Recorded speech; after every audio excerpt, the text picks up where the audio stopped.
Most data platforms weren't built for the world we live in. They bolt on metadata, struggle past petabyte scale, and fall apart under cyber attack. Architecta says that's broken by design. In this episode, I talk to Jason Lohrey, CTO and founder, and also just quietly a quantum physicist and the software sculptor behind Mediaflux, to explore how rethinking data from the ground up might just be the only way forward. So, what if your data platform could manage billions of files, scale to hundreds of petabytes, defend against ransomware, and more? This is episode 102 of Great Things with Great Tech with Jason, Architecta.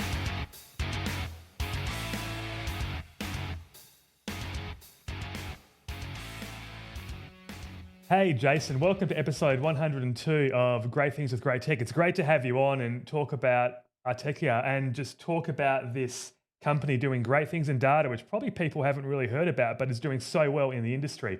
Before we get into what the company is and what they do and everything that you've created over the past, 20 to 25 years, let's get a bit of background on yourself. You're a quantum physics sort of guy, which always is intimidating. But give us a bit of your background. You're from Melbourne, Australia, so great to have someone local. But again, welcome to the show, and let's hear about yourself. Thanks, Anthony. Great to be here. I got my quantum physics degree at the University of Tasmania. So I'm actually Tasmanian. I moved to Melbourne. Oh, okay. We won't hold that against you. I love Tasmanians. In the late 1980s, early 1990s. But don't be intimidated by quantum physics. I actually failed maths at uni, first and second year, and had to repeat. And so to sort of force my way through, I ended up with computers. Yeah. Sorry? Can I say, I'm the same. So we're kind of equal in that sense, is that I failed. I got through the first semester, failed the second doing computer science degree. But it was back then, it was all mixed together with the engineers and everything in Curtin University. So it was pretty difficult. So I'm feeling you there in terms of the maths. Oh, yes, nonlinear differential equations that actually That's the one. Pretty hard.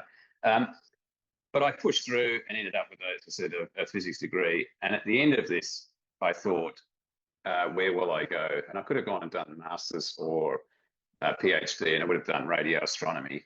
And I was interested in going out into the world of computing, which is actually relatively easy. Also, at the University of Tasmania, because I'd failed, I had a bit of extra time up my sleeve. So I enrolled in painting and video in fine arts. So I've got a bit of a fine arts background as well. And that's sort of the two hemispheres of the brain, the creative side and the methodical side, the science and creativity. I'm very interested in the intersection of those two, which is why the company embodies both creativity and the rigor of computing and maths as well. Mm-hmm. So when I stood there, I went and first started working with an aluminium smelter in Camalco in Tasmania. So I had the most awesome boss to start with. He said, I don't want you to make anything or do anything to start with. I want you to just play around. So for 3 months, I did art with the dot matrix printer. So wow. Making the pins go out and do this. But thereafter, actually, I immediately got involved in the process re-engineering for smelting aluminium. We built systems with embedded control systems. We changed the overall algorithms to reduce the energy consumption in the plant. So you've gone from plain to involved in a really critical project. And it's that really intrigues me, how you get people to play and then get them to a point that they can go and be involved in something very serious. And I use that methodology for all of our interns that come into the company. Yeah. Ultimately, though, I really wanted to be involved in motion picture and film, which is why I moved to Melbourne and worked for the Kodak team at Cineon, the Cineon team at Kodak, sorry. And the objective here was to keep Kodak alive for 20 years, because in the late 1980s, a number of people realised that Kodak wouldn't survive for more than 20 years, but you're going to scan analog film, silver halide, scan it into a digital form that you can then manipulate. So that was the basis of the visual effects industry that we now know. So I really enjoyed that. Then I went overseas, worked for Discrete Logic in Canada, and then came back and decided to set my own company up. Okay, and I can see, Architecta is based in that, right? In terms of the name, your art, and all the technology. So the company names, I don't need to sort of probe too deeply to find out, how that came about. It's still a really cool name, by the way. But obviously, it's basically all you, isn't it? It's your journey up to this point. Well, actually, not entirely. So Okay. when the company started, I actually did this with my wife as a contemporary dance choreographer. So we both actually were combining the idea of the Ah, architecture of computing, but the architecture of space. So choreography is all about form and function and moving bodies and others. But I look at this in terms of choreographing software into a form. And so that's really where the name Architecta came from, was the conjunction of interests there. But really that whole interesting. philosophy is still continued force. So that Yeah. it was started as a consulting company in 1998, in 2002 it became a product company. So that Okay. started because my wife was invited to Arthur Boyd's place in Bundanon, New South Wales. So Arthur Boyd, a famous Australian painter. Mhm. She was invited for a residency, and I put my hand up and asked, could I go? And they'd never had someone other than an artist actually asked to go on a residency. So That's I sat interesting. in the studio there for 2 weeks with a plain piece of paper. I took my Silicon Graphics O2, wheeled it in there, carried it in there, and thought, what will I make? And the ability to have a clean sheet of paper, to sit there with nothing in front of you and say, what will I make, is the most awesome place to be at. I try and encourage people to think like that. And so I thought, I'm going to make something with data, because I'd been very interested in that ever since I'd started working in the late 80s, early 90s, to build systems that were managed data. Mhm. So in terms of that transition, so you're out there, Arthur Boyd as well. Like it's obviously a lot of Australians would know who that is through schooling and whatnot. Yep. But very famous. So it's really a place there where you can almost are you finding yourself effectively when you go to a Yeah. place like that? And then you mentioned something about the plain sheet of paper, and that's kind of daunting for majority of people, right? To sit there and to see something that's nothing, and then try to make something out of it. But I guess from your perspective, it's a good way to challenge yourself to see like who you can become effectively. And now 20 25 years later, obviously you've got Yep. this quite successful company. But yeah. I give a lecture once a year to students at university, and it's on the art of software construction. And the thing that I actually get them to think about is, if you could make anything, and the beauty of software is you can make anything that you can conceive of. There is nothing that you can't represent. Every abstraction you can represent. So you're only limited by your imagination, and your imagination starts with being bored, staring at the ceiling, watching the clouds, and it starts with a piece of paper, and it starts with sort of stimulation, creative stimulation. So that's how this started in the first place. And I didn't know where we'd end up. Everybody thought I had rocks in my head kicking this process off, because for the first 6 years I worked at home by myself, and I Uh-huh. made a product that I knew we needed. The market wouldn't really intersect with where I was sort of heading for 20 years. I did completely the inverse. I built a product and waited for the customers to come. That's And so so, different. That's so different.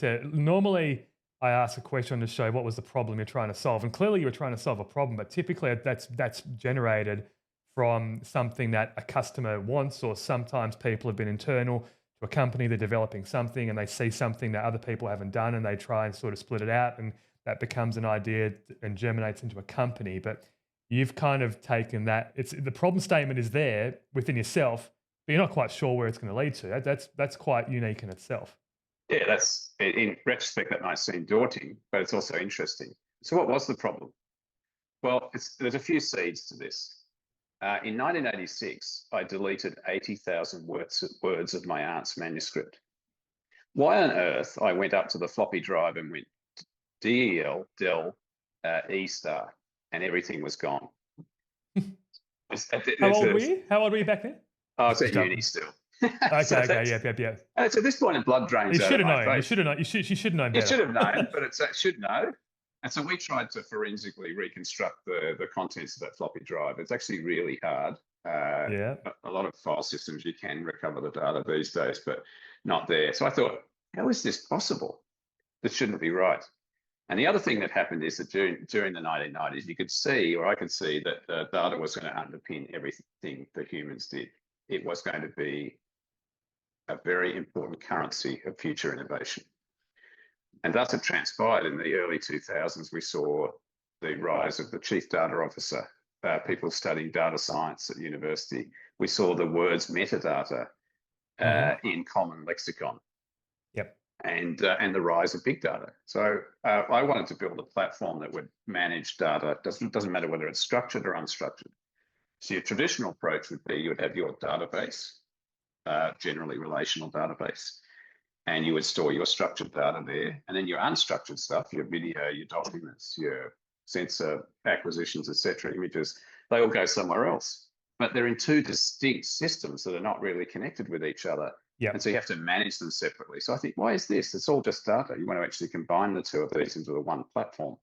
So the vision was to create a platform that enabled the storing of all forms of data and the management of that holistically, and to be a protocol engine.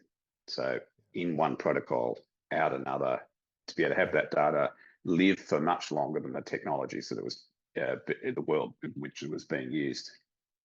Can I say that that's super forward thinking for that time? Because I mean, the problem that exists still today in droves is data gravity, in terms of where the data lives, but then siloed data is still huge. There's still silos of data everywhere in this world. Yep. So to think about this 20 years ago plus, where you want something to be all together no matter what it is, and the protocols and whatnot, that's a really forward thinking statement to try and solve back in the early 2000s. Yes, and basically it's just like writing software, and complexity is interesting. And if you build things that are complex, you actually give yourself a chance to be not knocked off by someone else. So if I build something very simple, I might lose my market share because someone else creates something which is also simple but knocks me off. But if you build something that's complex and solves a large problem, the chances of that are happening are fairly remote, and that's how it sort of transpired. I always wanted to build things from fundamentals. So the other thing about our company is we're first principles maker. We make every bit of software ourselves. People thought we were nuts to have actually built our own SMB protocol from the ground up. All our own NFS, all our own DICOM, all our own, we built our own database engine. Every bit is written by us, and it's come to pass that there are a couple of really good advantages to that. One is you understand how every bit of the technology works, so you can say, oh, imagine this could happen, so I make it happen. So we have virtual inodes in the file system. We can restructure the file system based on metadata without moving any of the data around. They're things you can't do in a regular file system. But you can also put things like multi-factor in the data path to prevent you accessing data if you don't have access. So if I, Jason, access a file system via NFS, I might have to assert my identity in order to continue with my access or delete. The other thing that happens is you reduce the attack surface of your platform. So there was a move in the early 2000s, I think, from memory, towards microservices. So everything's distributed, and also to lots of open source software. I had to push against the world of open source software. Absolutely. Yeah. That increases the attack surface. Yeah, and again, lots of software that's created today is by taking bits of other people's software, the open source parts, putting it together, putting wrappers around it, and effectively then licensing the open source within that. So the ideas are not unique. To my end, did you feel like you had more control in that principle, that you were actually from the ground up creating these SMB protocols and NFS protocols rather than bringing someone else's in? Did you feel like end to end this was part of the flow? I'm getting that sense, right, that this is more than just creating software. Control. I spent a lot of time arguing with people about what the art of the possible was with companies that I worked in. I thought, this is really silly. I don't want to argue with people. I just want to do. So if you make stuff from the ground up, you are totally in control. But also if you have a security flaw or there's a glitch, you can fix that in hours and deploy it. If you depend on somebody else, you don't have that level of SLA that you can adhere to. NIST has 26,000 CVEs on its active CVEs on its list. The software we have in the world is riddled like Swiss cheese with faults. And so if I depend that gets propagated, that propagates, right? Yeah, because everyone's using the same thing, and then all of a sudden one CVE comes out and millions of systems are infected with it. Yeah, so if you depend on other systems, so for example, there was a hack recently that nearly got into the main Linux distributions for SSH daemon, the I remember that XZ one. Yeah. utils hack. If that had got in, that's an absolute disaster. Hmm. So that is the only thing that we would currently rely on. We've implemented half the SSH stack, but my end objective is to implement the entire SSH stack. So we have we're the only thing that presents as a protocol at the Wow. boundary of the machine, so that we don't rely on anybody else other than ourselves. If you do that, you're completely in control. But then you can do things that are creative. So, for example, we have a customer that asked us to manage 6 billion files. That is aggregating thousands of filers from a very well-known storage company into a single system that's going out to tape. And then 18 months in, they said, oh, Jason, we've made a bit of a mistake. There's actually 140 billion files. That's 2 orders of magnitude higher. Yeah. And could you then deal with 1 trillion files? And I said, okay, we write our own database engine. Our database is 1 kilobyte per file on average. So if you've got 1 trillion files, it's a 1 petabyte database. And they said, oh, no, we can't have that. Can't have a 1 petabyte database. I said, well, you've got 1 petabyte or more of metadata in your inodes distributed around your file system. Why can't we do it? We can't have it. Okay, fair enough. So in that process, we actually redesigned a file system for them that has on average 75 bytes per inode.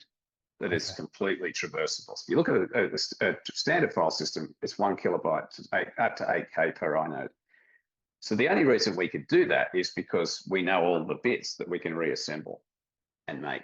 And we've just released a product this year at the NAB, National Association of Broadcasters in Vegas, for real-time streaming of data across the globe. Everybody that builds that, they build it at the protocol level, at the codec level. So video streaming across. And I went, did you do that? Why don't you just have a file system that real-time replicates? And I thought, why hasn't anybody else built this? Yeah. So we made it. And it's an absolute no-brainer in retrospect. But the reason we could do that is because we're used to making stuff from the ground up.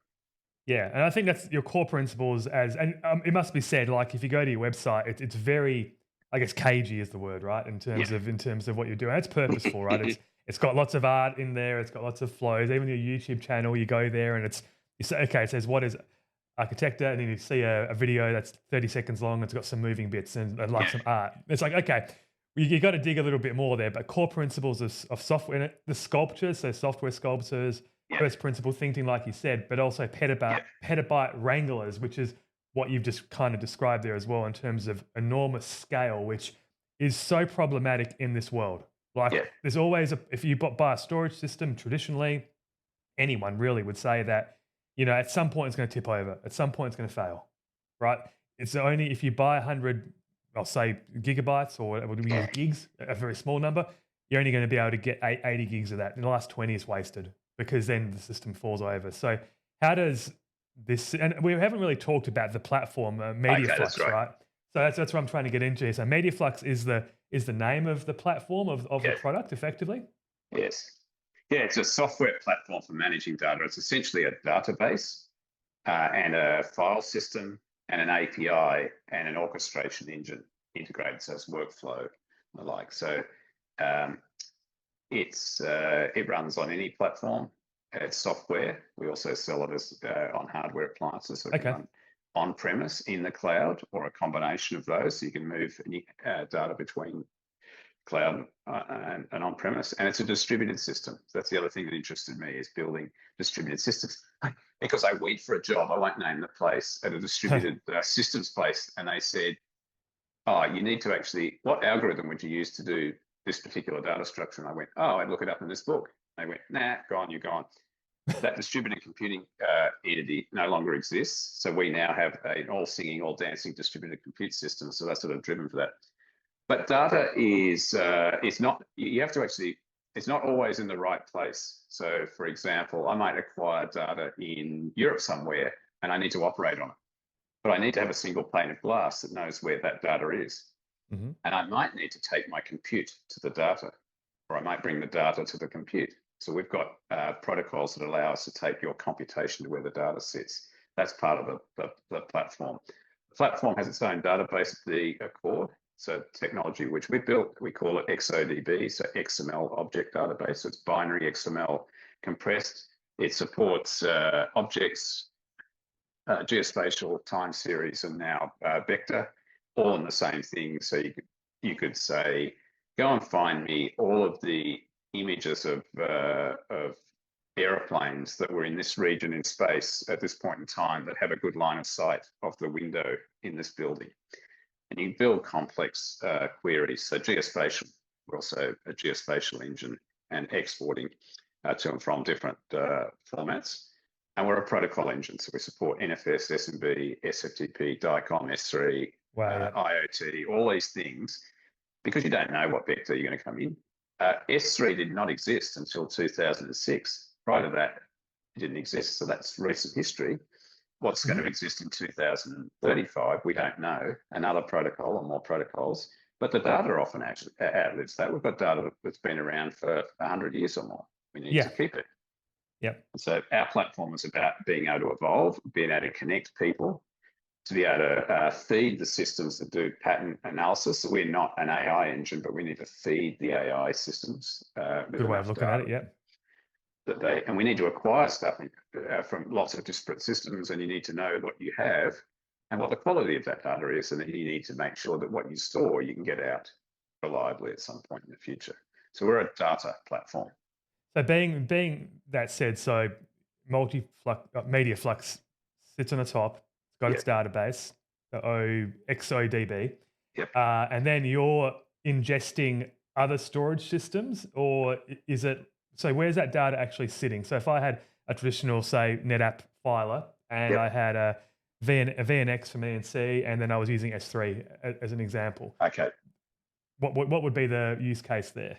Okay, so what we've just done a migration for this in Western Australia, the University of Western Australia, and they've got their NetApp filers, so we just scan them, and then we reproject as through those protocols. So you used to go to this directly to NetApp, now go directly to us, and then we'll talk to NetApp. And in the background, we may well be migrating data to another platform. So when you come into our ecosystem, it's the last migration you'll ever have to do. So if you buy 10 petabytes of vendor A, and then you replace that after year 5, and you've now got 15 petabytes of vendor B, you need to migrate 10 petabytes. And then in 5 years, you've got to migrate 25 petabytes. And then it gets harder and harder, and the mass of that increases. With us in Band, you just plug your new storage in and you start using it. And in the background, we're doing this migration. So your downtime for adding in new storage is 0.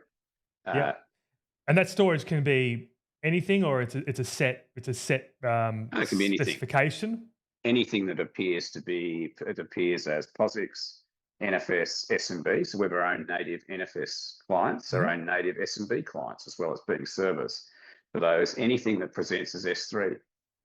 And we've also got custom protocols. So Versity's Scout AM, Spectralogic's DS3 protocol, Growl Data's Extreme Store, IBM Diamondback. We've got all of these additions that we have. So S3 alone is not enough to drive tape. You need to know what tape barcodes data is on, what tapes things are on, what the barcodes of those are. You need to know where the placement information is. So we need extensions to those, and we drive those. So it doesn't really matter to us, and it doesn't matter whether it's in the cloud or on premise, or you're aggregating this into one virtual storage namespace.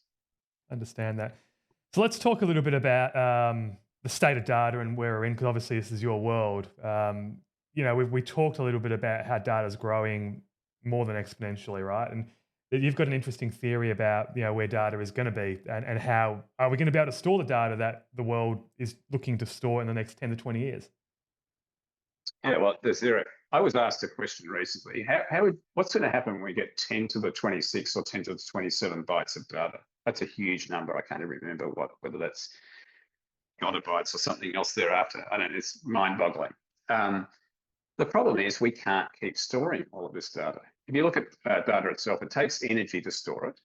Energy is mass. Mass is energy, thanks to Einstein's equation.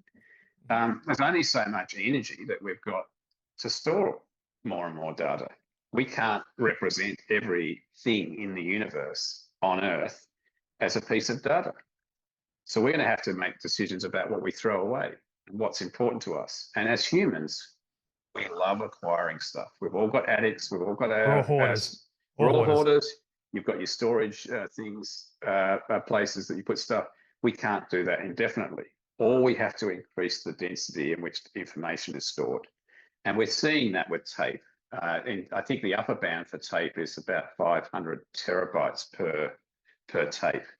Is that right? It's a huge number, half a petabyte. More than I used to back up to back in the early right. 2000s. That's for sure. and if you think about it, there's a lot of eggs in one basket. So if that tape fails, you've now lost half a petabyte of data. But we're also seeing more densely packed flash and other, but that consumes power. So if you go and stand in front of a rack of flash, there's a lot of heat coming out of there. So we need to find ways of reducing our energy consumption. But so essentially we can't store everything that's in the universe. We have to cut down. So how do we discard? Well, we need to be better informed about what we've got. We generally don't need everything. A human cannot go through an infinitely increasing set of data and make sense of it.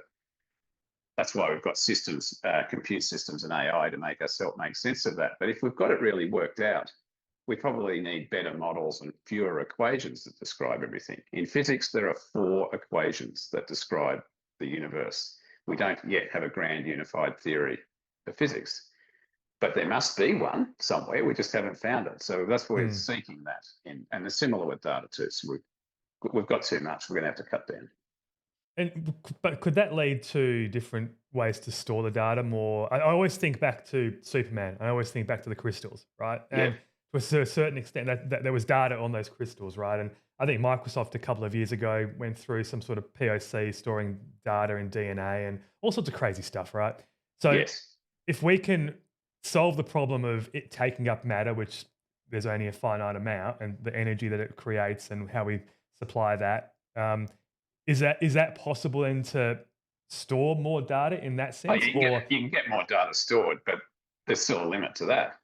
So if you represented every atom in the universe with a piece of data, you have to have one for every atom.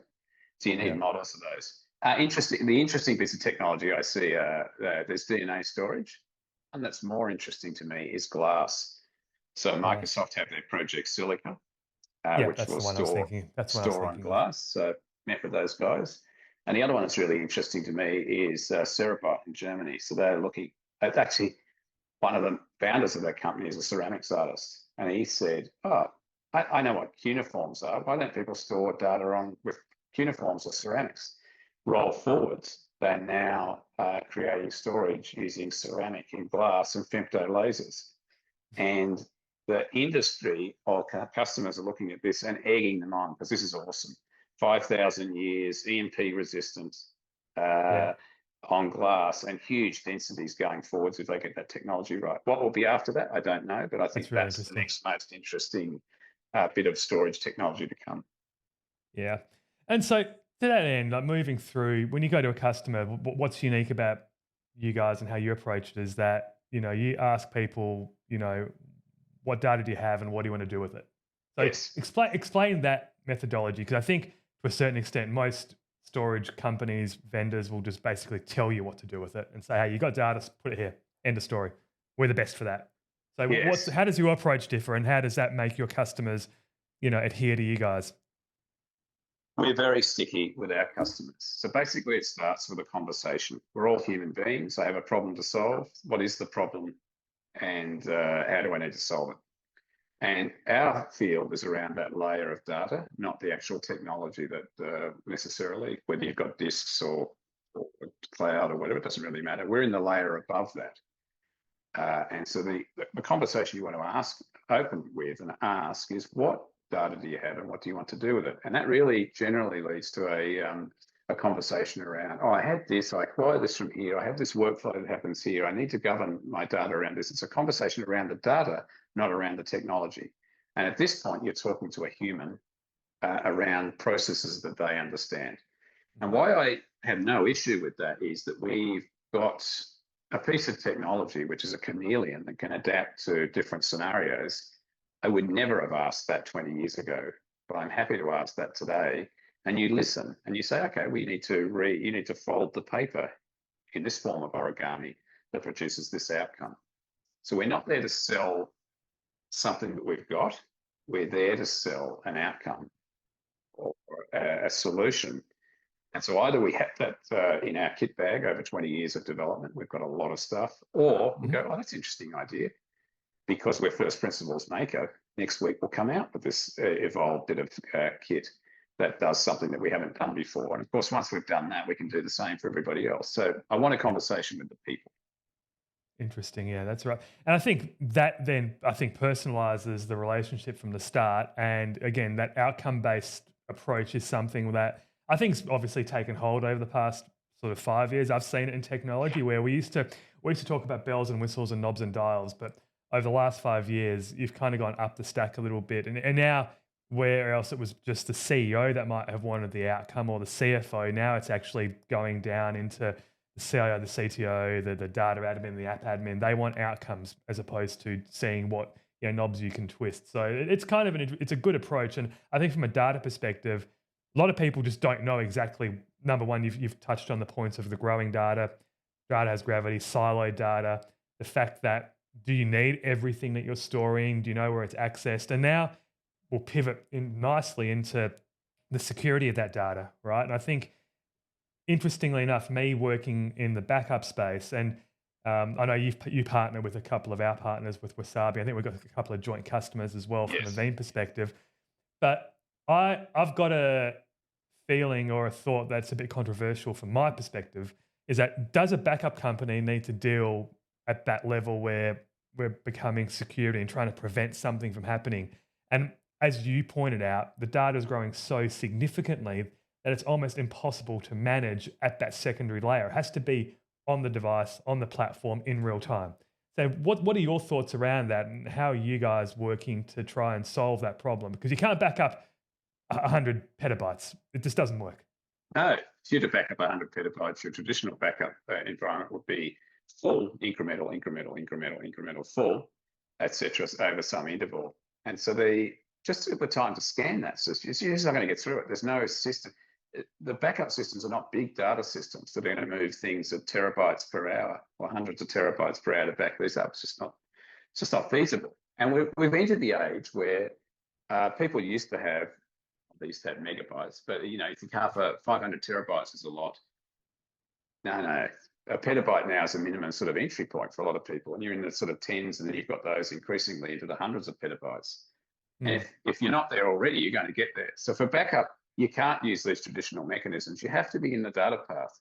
So what we do here is that every time we detect a change, because we've written all the protocols, we know when something's changed. We can instigate an immediate backup of that. So our point-in-time capability records every structural change in the file system, every inode creation, every rename, every deletion. All the deletions are soft.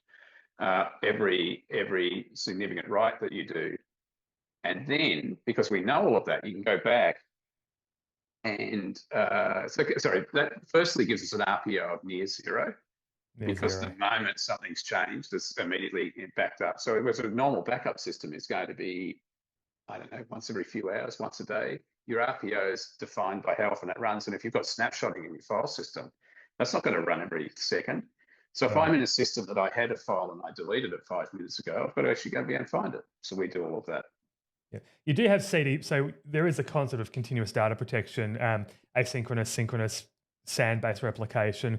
From our point of view, you'd go into a virtualization platform, you'd intercept the IOs, and you'd kind of write those to a different platform, and that would be your low RPOs. But even in that sense, we're not going to get near zero, right? It's seconds, maybe, but then there's the overhead is huge, and then that's a secondary. That's a secondary overhead, because not only is it a pressure on file systems and platforms, but you're also putting pressure on the backup and the network and the storage. You're doubling it up. So so what I'm thinking through your answer there was, you can have the best of both worlds to try and sort of make sure that the backup industry is still relevant.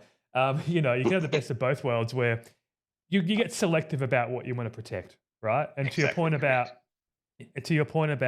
knowing your data, knowing what you really want to store for long-term, whatever, it becomes, again, a conversation about the data, much to your point earlier, talking to a customer, getting an outcome.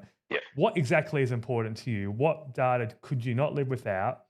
Not in the moment there, but say in 5, 10, 20 years, right? And I think that's where you can take, and the concept of a secondary location works.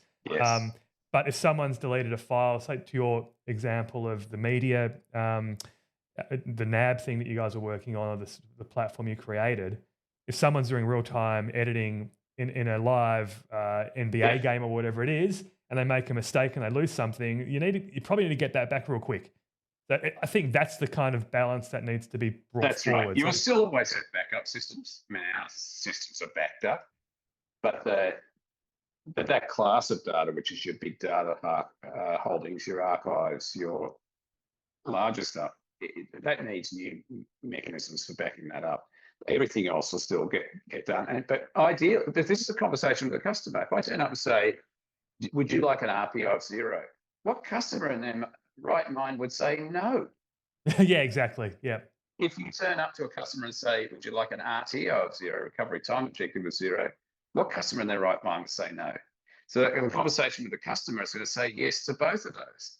So if we can provide those, and of course they're going to take that. So that's where the nature of the conversation goes. Yeah, that's interesting. And then the reality of what that actually means comes out in the wash a little bit later on, right? Yeah. I'm interested in, one of the things I found out is that, number one, you've got a lot of users globally, which again points to the fact that, you are sort of there, but not there. You're kind of hiding in the shadows a little bit as a company. The dark side of the moon, guys. Yeah, which is great in itself. Right? I kind of love that whole part of it. I love the conversation around that. It's just very you. Talking to you for the last hour, it's very you, and I love it. R&D spend as well. I guess this comes in your first principles situation. So you guys do reinvest a lot of revenue back into R&D, which and again speaks to the fact that from a marketing out there perspective, a lot of these startups will have a big proportion of their revenue pumped into marketing, because effectively they're pretending to be someone they're not until they finally make it, right? Yeah, that's the whole point of startup marketing, right? And then you can kind of say what you're doing, and then you can really do it maybe in 5 years, or you fall off a cliff. So how has that reinvestment helped you guys over the years, and how's it going to help you moving forward into future innovations? Strong economies are based on innovation. Innovation is based on creativity and research.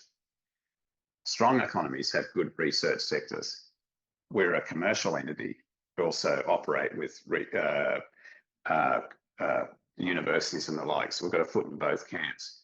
It's pretty clear that if you make interesting technology, and the only way you can make interesting technology is to invest in research, then you've de-risked your future.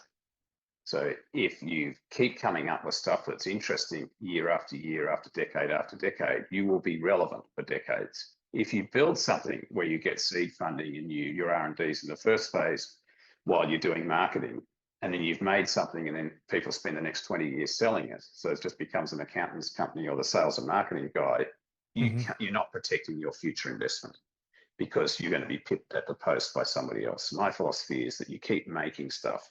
And if somebody ever gets near us, you just innovate away. I don't really care. Yeah.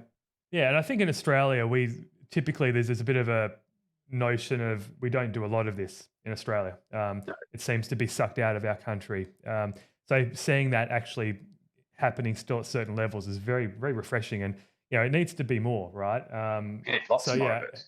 Our future as a country, every country, depends on innovation. We need innovation to solve issues with food security, with biosecurity, with climate security, with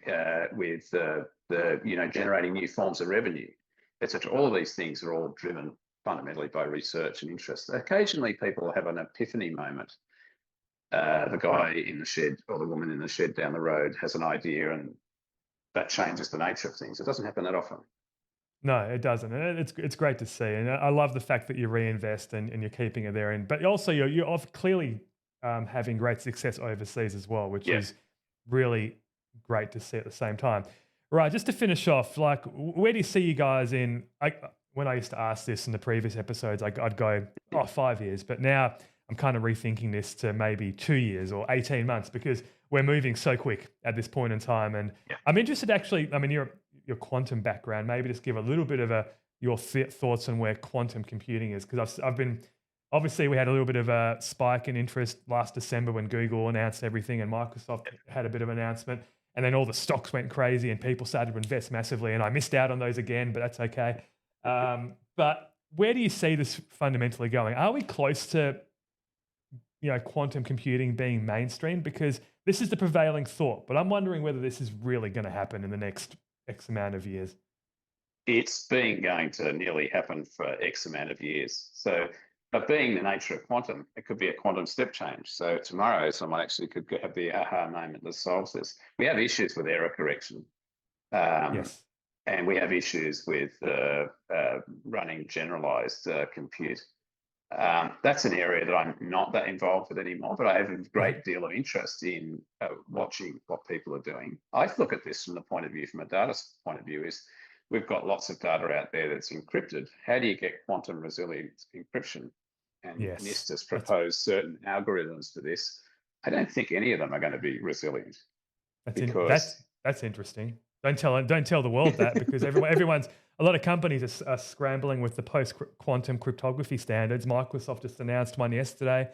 That is really. But I also saw something today. Yeah, I saw something today where the amount of qubits to actually break Bitcoin encryption was a lot less. It was in the millions as opposed to 20 million in terms of what they thought. So even now we're kind of seeing this breakdown quickly into what they thought is going to be the ceiling, and now it's actually being brought down, interestingly. But yeah. It's one of those funny things is no one actually has invented the perpetual motion machine yet, but it's possible that it might exist and someone comes up with it.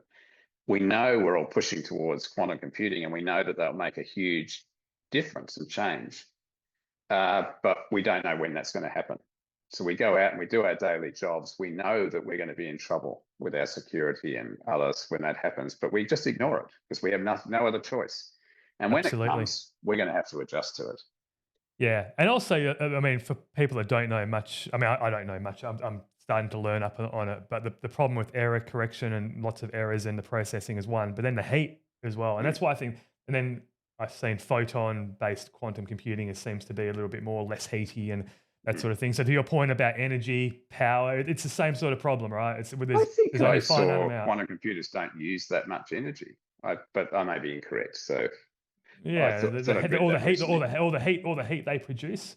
One of the two. Maybe it's in the output versus the inputs and whatnot. Anyway, you're the quantum physicist, so I'll probably trust you over me on that one, just quietly. Anyway, hey, this has been a great conversation. You guys are doing some really cool stuff. I'm interested to see you becoming more well known. I mean, you're on Blocks and Files. You're kind of up there. People do know about you, but I think the whole world needs to be a little bit more understanding about what you guys are trying to solve, because I think it's really interesting and you're doing some great work. Thank you. We've got really interesting technology. We have something that people need. We've done very little marketing over 20 years. The last couple of years I started doing it. So if you ask me where we've been a couple of years, I think we're going to be a lot more visible because we have something that people need. Great way to end it. Perfect end. Hey, thanks for being on episode 102 of Great Things with Great Tech. Thanks, Anthony. Hey, just as a reminder, thanks for listening to this episode. Stay tuned for more episodes where we continue to highlight companies and technologies shaping our world. Don't forget to follow us on social media at G2WGT Podcast and visit g2wgt.com for more great content and all past episodes. If you enjoyed this episode, make sure to subscribe on your favorite podcast platform and on YouTube. Please spread the word, and if you feel like it, drop a review. Thanks for joining us, and we'll see you next time on Great Things with Great Tech.